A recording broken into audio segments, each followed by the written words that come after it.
Universitario de Estudios de Género de la UNAM se complace en presentar una de las actividades centrales de uno de sus seminarios más destacados.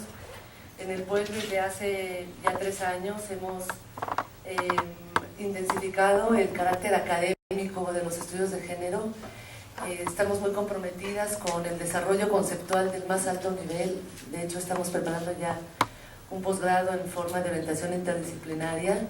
La doctora Ana María Martínez de la Escalera coordina uno de nuestros seminarios. Ella coordina el área de alteridad, género, memoria y testimonio, que es una de estas áreas que iniciamos hace 3 años, donde queremos que los estudios de género se involucren con los procesos que tienen que ver con el genocidio, con los procesos de exclusión, con los procesos de alteridad, con los procesos de construcción de ciudadanía, con los procesos de identidad y subjetivación. Y lo que pretendemos, y hemos tenido cierto éxito, estamos muy complacidas, es que los estudios de género sean, además de un elemento activista y de creación de política pública, un lenguaje académico de un alto nivel conceptual y político. Y creo que el área que coordina la doctora Ana María Martínez de la Escalera ha logrado estos filos conceptuales, filos en el sentido de corte y de brillos, aunado a estos filos políticos. Los estudios de género no se pueden concebir sin su vis política, pero tampoco creemos que si están situados en la universidad tienen que producir conocimiento. Y a eso nos hemos dedicado con muchísimo énfasis. El PUEC cuenta con 5 seminarios de investigación, un área de posgrado que en breve saldrá, un proyecto completo de equidad y una gran pasión por el conocimiento, por la política. Una de las actividades que Ana María, cada año los seminarios, además de formar gente en estos temas, en cuestiones de alteridad, de memoria, de exterminio, de otredad, de testimonio, de nuevas críticas al sujeto, de nuevas posiciones con respecto a la ética, la política, la estética. Aparte de estas reflexiones, se hace siempre un coloquio internacional con cada seminario. Y con un enorme placer tenemos para este coloquio internacional que Ana María le ha titulado Estrategias de Resistencia, tenemos la presencia de Sueli Rodnik.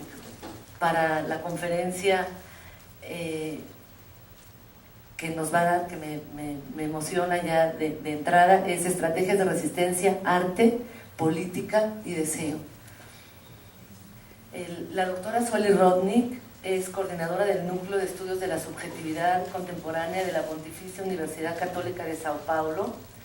Es directora de Psicología Social, maestra en 4 certificados de Psicología por la Unidad de Enseñanza, licenciada en Sociología, en Filosofía y en Psicología por la Universidad de París 7 y licenciada en Psicología por la Universidad de Sao Paulo.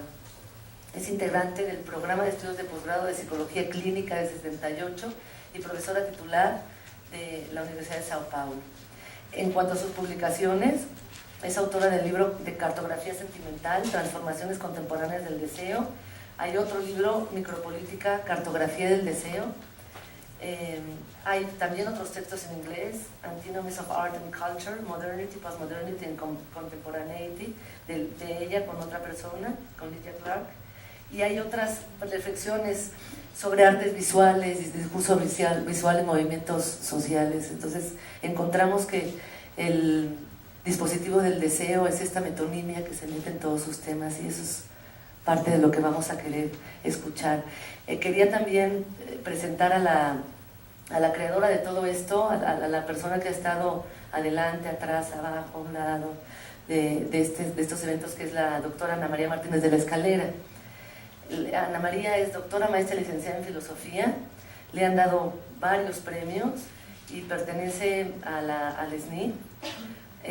Ha publicado extensamente y hay 2 libros que destacan, Interpretar en Filosofía y El Presente Cautivo, 7 variaciones sobre la experiencia moderna. Hay muchas cosas que he hecho sobre memoria, sobre mirada, sobre discurso visual. Y tiene a las puertas un libro que estamos muy emocionadas cuando salga, que es Estrategias de Resistencia. O sea que en breve tendremos publicada a la doctora Martínez de la Escalera. Desde mayo de 2004 tenemos el honor de que coordine esta área, el área de alteridad, género, memoria y testimonio, y coordina el seminario que da cuerpo a esta conferencia que se llama Alteridad y Exclusiones. También Ana María es parte de este proyecto del PUEC de meterse intensamente en 9 posgrados de la UNAM. Estamos en Filosofía y la Ciencia, en Estudios Latinoamericanos, en Ciencias Políticas, en Geografía, en Pedagogía, en Filosofía. Y ella coordina todo el eje en este programa de posgrado de Políticas del Sujeto. Y me da muchísimo gusto ceder.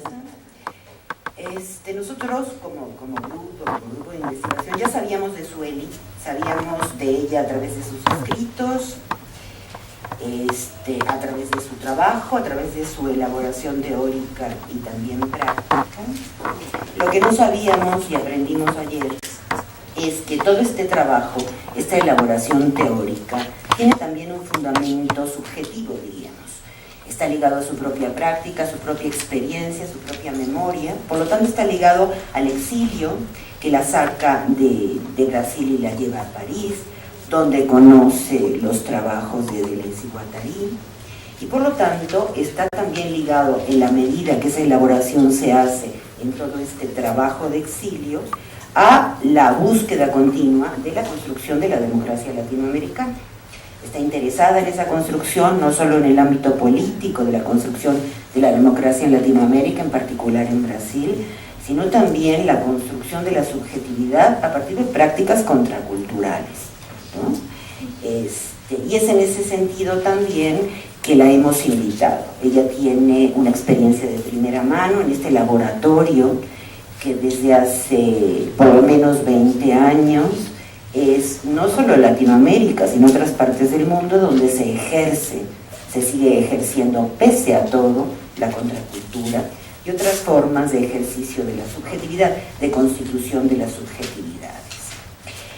Podríamos decir, si quisiéramos decirlo en una sola frase, que ella elabora práctica y teóricamente nuevos territorios, en particular un territorio muy importante. Como sabemos, hay un territorio que se extiende y profundiza en densidad de significados. Ahora, es un territorio cruzado de tensiones. Por un lado está la experiencia vivida, que en general la sabemos muda. No muda porque no puede hablar, porque sea inefable, sino porque al contrario está atravesada de demasiadas voces. Es parlanchina. La experiencia vivida habla de más. Y no habla con voz propia, habla a partir de las voces de los más media. Estos más media le dan representaciones, le dan formas de conducir lo subjetivo, ¿no? De conducir lo político, pero son formas estancadas, son formas que han nacido muertas, pues son formas hegemónicas, son formas dominantes. Y en el otro polo de este territorio cargado de tensiones está la experiencia transmitida. Aquello que por ser transmitido, Sueli le llamaba ayer la memoria de la experiencia, ¿no? Que busca otras formas de transmisión, busca por lo tanto los excesos, salirse un poco de lo que dicta, del dictum de los más media, ¿no? Y construye en esta preocupación por transmitir lo que nosotros habíamos siempre trabajado como esta experiencia para constituir comunidades de debate, ¿no? Comunidades de discusión, redes, como le gusta llamarle a Marisa, ¿no? Entonces, en todo este trabajo, la experiencia no es lo otro de la experiencia vivida, ¿no? Puesto que la experiencia vivida, aunque sea muda, no se olvida. Es en las tensiones entre estos dos tipos de experiencia que se tiende un territorio en el cual hay que poder pensar, teorizar con nuevos conceptos. Yo creo que este es el trabajo esencial que ha realizado Sueli desde hace muchos años, con lo cual no quiere decir que ella tenga muchos años, ¿no? Al contrario, ¿no? Pero desde hace muchos años ha trabajado con gran 22 años nada más, ¿eh? Ella tiene 22 años, ¿no? Su experiencia, ¿no? Donde ha trabajado muy concienzudamente, tanto práctica como teóricamente, para elaborar, más bien diríamos, reelaborar estas prácticas tensionales entre lo que sería la experiencia vivida y la experiencia transmitida. Y sin más, agradezco a Sueli que esté aquí para charlar con nosotros, agradezco al PUEC que nos dé cobijo para poder hacer esto, por supuesto, las palabras de Marisa, y entonces le damos bienvenida a Sueli. Este programa, Marisa y Ana María, y también qué bien ver lo que soy a través de tu boca, porque me queda más claro. Qué bien. Y como estoy totalmente ligada con América Latina, entonces claro que no me sorprende que si en México una compañera dice lo que hago y lo que yo soy, entonces está muy bien eso. Bueno, yo voy a presentar un texto que yo escribí hace ya algún tiempo, cuando Deleuze murió en 95. Pero ese texto ha sido republicado este año en Brasil, entonces para su republicación yo lo retrabajé. Cuando Ana María, yo había pensado presentar otra cosa acá, pero cuando Ana María me dice qué cosas estaban trabajando y por dónde iban, me pareció que ese texto sería mucho más adecuado para tener un verdadero intercambio acá, un diálogo, para que yo salga también con cosas. Entonces voy a presentarlo, voy a leer, siempre leo, pero cuando no es en portugués es una razón más para leer, si no me quiero. Y el nombre del texto es Deleuze, esquizoanalista. Esquizoanálisis es el nombre que Deleuze y Guattari dieron para el tipo de práctica clínica que ellos proponían. No voy a explicar eso porque no es el asunto acá. Después, si quieren, podemos hablar de eso también. Bueno, primera escena. 1973. Comienza mi amistad con Deleuze, a cuyos seminarios estoy asistiendo desde hace más de 2 años. Con su humor sagaz, insiste en decir que él es mi esquizoanalista y no Guattari, con el que efectivamente hago análisis en aquel momento. Me propone que trabajemos juntos ofreciéndome un regalo y un tema. Un LP, ¿se dice long play? LP. Un LP con la ópera Lulu de Alban Berg y la sugerencia de comparar el grito de muerte de Lulu, personaje principal de esta ópera, con el de María, personaje de Wojciech, otra ópera del mismo compositor. La Lulu de Berg, ya impregnada de la imagen de Louise Brooks, que la protagoniza en el hermoso film de Faust, es una mujer exuberante y seductora que se siente atraída por una significativa diversidad de mundos con los cuales tiende a involucrarse en una vida enteramente experimental. En una de estas aventuras, su vitalidad sufre el impacto de fuerzas reactivas que la llevan a retirarse del país. En el frío miserable de una noche de Navidad, en la ciudad de su exilio, Lulu sale a las calles a hacer algún dinero. En el anonimato del ruleteo, ¿se dice acá? Sí. Ruleteo, en Argentina es giro.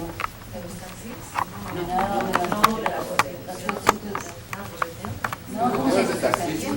En Argentina se dice giro, con Y. Rol. En Brasil es miché. ¿Rol? Dar el rol. Talón. Es talón. Y en cada país de América Latina eso tiene un nombre. Talón, T-A-L-O-N. Taloneo. Porque el traductor es argentino y vi en el diccionario que en México se decía.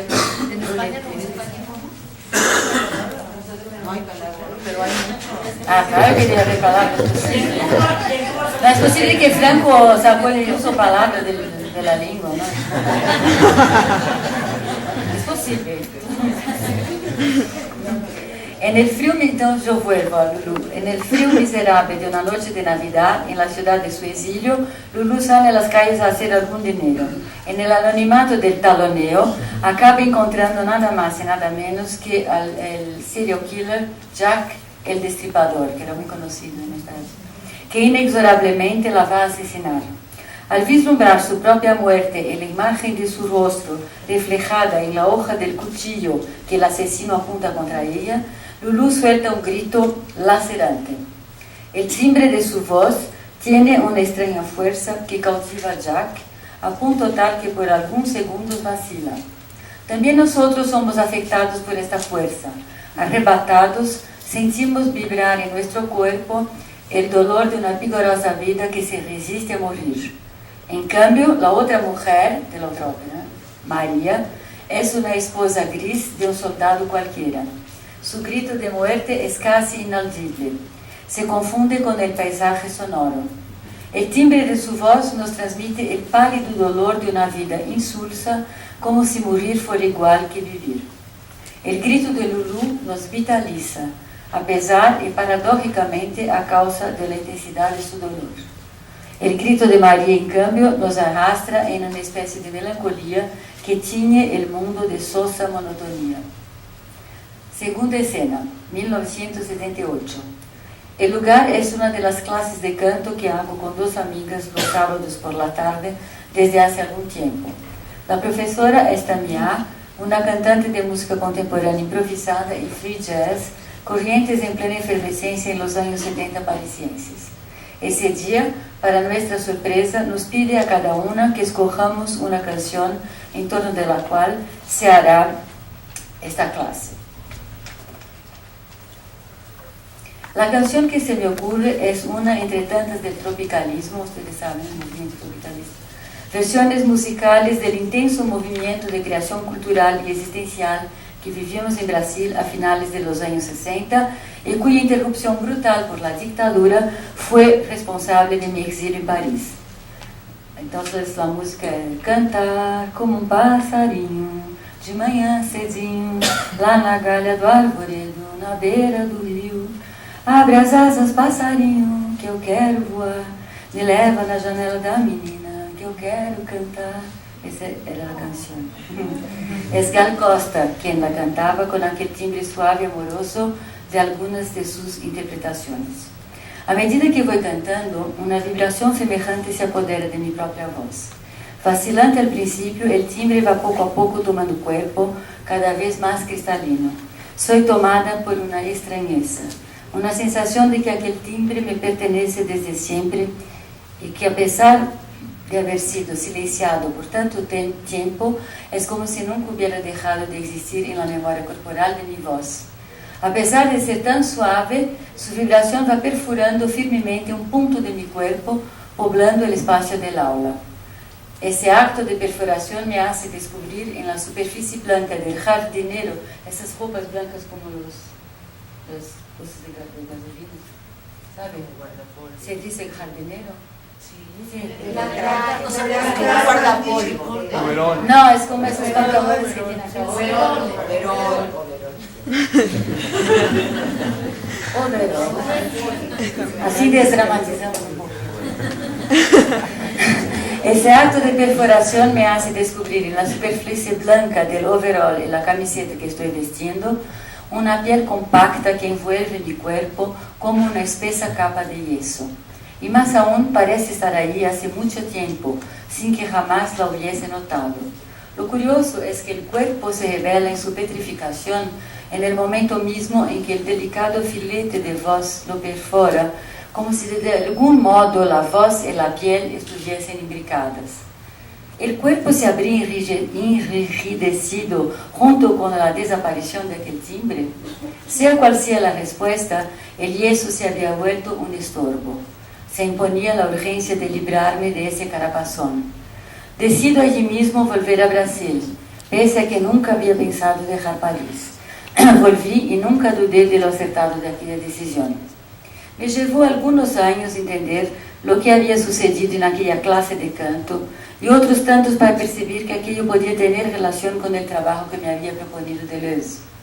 Lo que mi canto anunciara en la memoria de mi cuerpo aquella tarde de sábado era que la herida en el deseo causada por la dictadura militar había cicatrizado lo bastante como para que pudiera voltar a Brasil si así lo quería. Pero, ¿a qué estoy asignándole aquí la noción de deseo?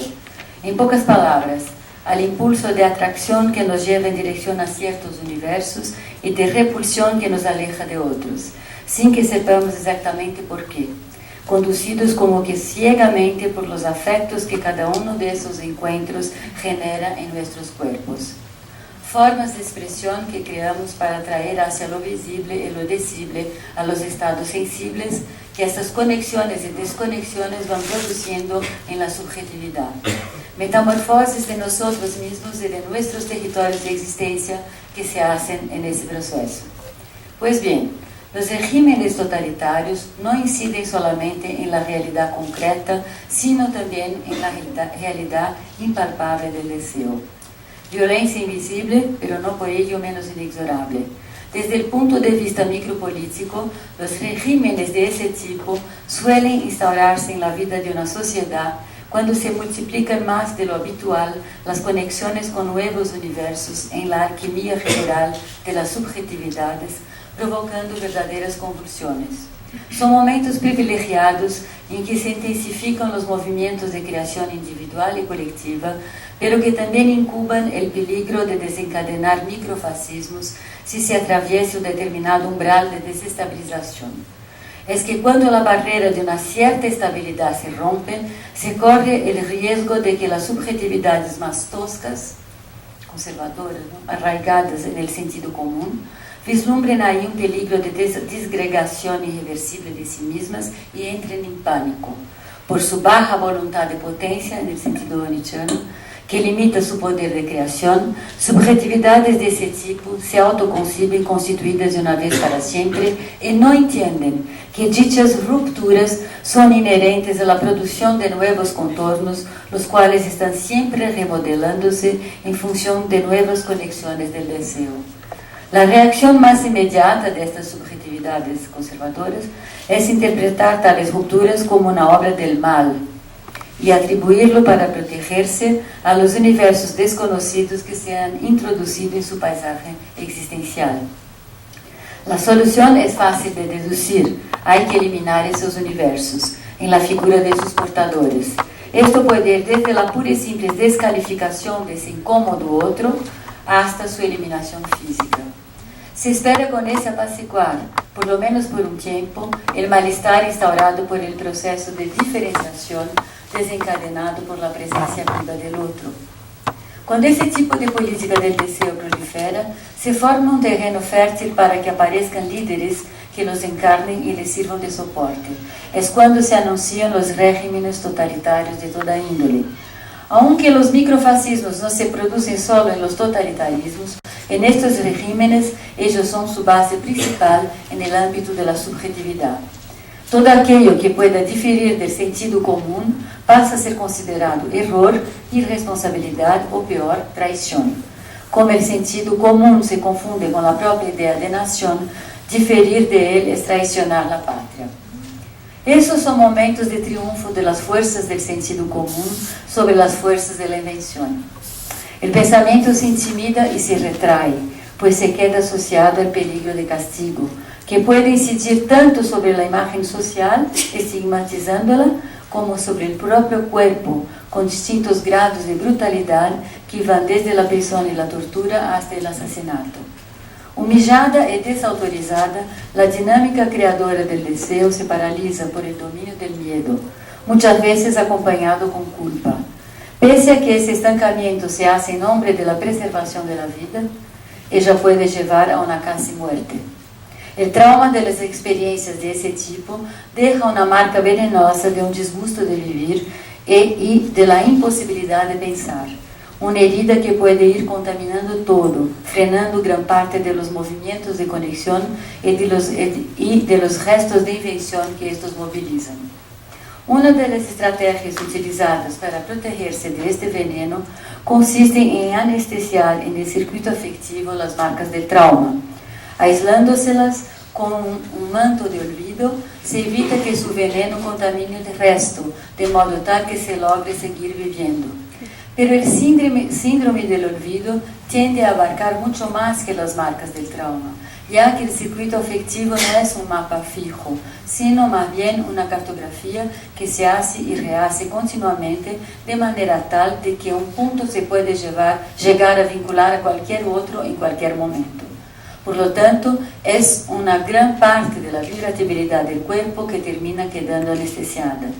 Uno de los efectos más nefastos de esa narcosis es que el habla se separa de los estados sensibles, su realidad corporal, lugar de su relación viva con el mundo y que sostiene su densidad poética. Mi exilio en París tuve el sentido de protegerme del temblor sísmico que la experiencia de la dictadura y la prisión me habían causado. Protección objetiva y concreta por el desplazamiento geográfico, pero también y sobre todo protección subjetiva y deseante por el desplazamiento en la lengua. Desinvestí por completo el portugués y con él las marcas venenosas del miedo que inviabilizan los movimientos del deseo. Para evitar cualquier contacto con la lengua, evitaba incluso cualquier contacto con los brasileños. ¿Se dice brasileños o brasileños? Brasileños. Brasileños. Bueno. Me instalé en el francés como lengua adoptiva, sin acento alguno, como si aquella fuese mi lengua materna, a punto tal de que muchas veces la gente no me percibía como extranjera. La lengua francesa pasó a funcionar como una especie de yeso que contenía mi cuerpo afectivo agonizante y lo volvía cohesionado. Un refugio clandestino donde se cobijaban los pedazos heridos de mi memoria corporal, lo cual me permitía hacer nuevas conexiones y volver a experimentar ciertos afectos que se habían vuelto aterrorizantes en mi lengua de origen. En aquella clase de canto, 9 años después de mi llegada a París, algo en mí supo, sin que yo me diera cuenta, que el envenenamiento estaba en parte curado. Por lo menos lo suficiente como para que ya no hubiera más peligro de contaminación. El timbre suave de un gusto de vivir reemergía y me traía de vuelta, ya sin tanto pavor. Pero finalmente, ¿qué fue lo que pasó ese día? El lienzo que hasta entonces había sido la garantía de mi supervivencia, a punto tal de confundirse con mi propia piel, pierde el sentido a partir del momento en que el timbre suave y amoroso recupera el coraje de manifestarse. Lo que había sido un remedio para la dinámica lastimada del deseo pasa a tener un efecto paradojal de bloquearla. Ay, mi celular, que nunca toca, de Brasil. Desde el Brasil se conectó. Disculpen.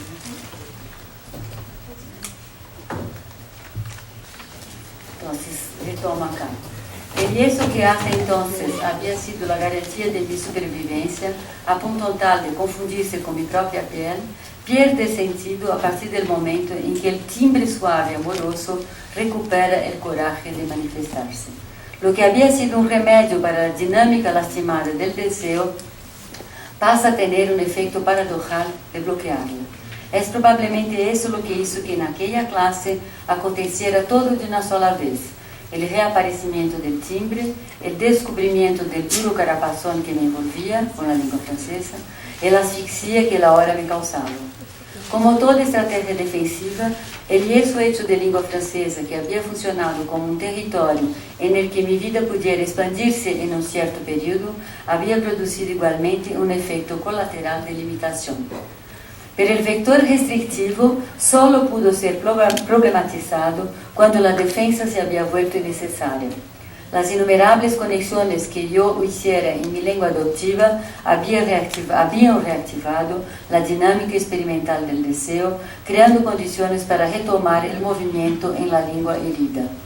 Yo estaba curada, no de las marcas del dolor causado por la furia del despotismo, pues estas son indelebles, pero sí de sus efectos tóxicos. Es en el canto, expresión del cuerpo en la lengua, reserva de memoria de los afectos, que se expresó la metabolización de los efectos del trauma y junto con ello la disolución del síndrome de olvido que yo había desarrollado para no morir. ¿Y qué tiene a ver eso con la Lulu de Deleuze? Llegué a París llevando en mi cuerpo marcado por la dictadura brasileña una especie de falencia del deseo, arrastrando una igual falencia de las ganas de vivir y del gesto de creación que tiene en estas ganas de vivir su origen en la condición de su existencia. Escuchar a Deleuze en sus seminarios tenía de por sí el misterioso poder de sacarme de este estado, algo que no pasaba necesariamente por el contenido de lo que decía, pues al comienzo yo apenas si sabía algo de francés, sino por la cualidad poética de su presencia, especialmente su voz. Aquel timbre transmitía la riqueza de estados sensibles que poblaban su cuerpo. Las palabras y el ritmo de sus encadenamientos parecían emergir de esos estados delicadamente esculpidos por los movimientos del deseo. Una transmisión imperceptible que contagiaba a todo aquel que lo escuchase. Es en este terreno que Deleuze me propone investigar los gritos de muerte de aquellas dos mujeres. La extraña fuerza que el grito de Lulu transmite es el de una enérgica reacción a la muerte. Es esta potencia lo que sentimos vibrar en el cuerpo y que tiene el efecto de vitalizarlo a pesar y a causa de la intensidad del dolor. En cambio, el grito de María transmite una melancólica resignación que entristece y desvitaliza. En la comparación de esos dos gritos aparecen diferencias de grados de afirmación de la vida, incluso y sobre todo frente a la muerte. Es el aprendizaje de que aún en las situaciones más adversas es posible resistir al terrorismo contra la vida en su potencia deseante e inventiva y seguir empecinándose en vivir. Por entre esas palabras, lo que seguramente él me decía es que siempre es posible levantar al deseo de sus falencias y reponerlo en movimiento, resucitando las ganas de vivir y el placer de pensar. Y más que ese don, que ese don aparece donde menos se espera, una sencilla canción popular, una pop song. Sin embargo, para husmear situaciones portadoras de dichos poderes, es preciso desinvestir la jerarquía de valores culturales en la cartografía imaginaria establecida. Más que nada, si no, uno no escucha una canción, más solo escucha filosofar en alemán, como se llama una canción de Caetano que dice, que habla sobre canciones, que dice, está probado que solo se filosofa en alemán. Más que nada, hay que afinar la escucha para los afectos que cada encuentro moviliza y tomarlos como criterio privilegiado en la orientación de nuestras elecciones. Y esta disponibilidad para dejarnos contaminar por el misterioso poder de generación de la fuerza vital, esté donde esté, ¿no será eso lo que Deleuze habrá denominado como gracia? Sea como sea, cobra altura acá la figura inesperada de un Deleuze esquizoanalista. Aunque él está personalmente presente en esta pequeña historia, la potencia de combate contra lo intolerable que se destila de esta narrativa transciende a su persona y obviamente a la resaca de la dictadura militar. Esta pertenece a su pensamiento, esta potencia pertenece a su pensamiento y pulsa invisible por toda su obra, ofreciéndose a quien desee recibirla. Gracias.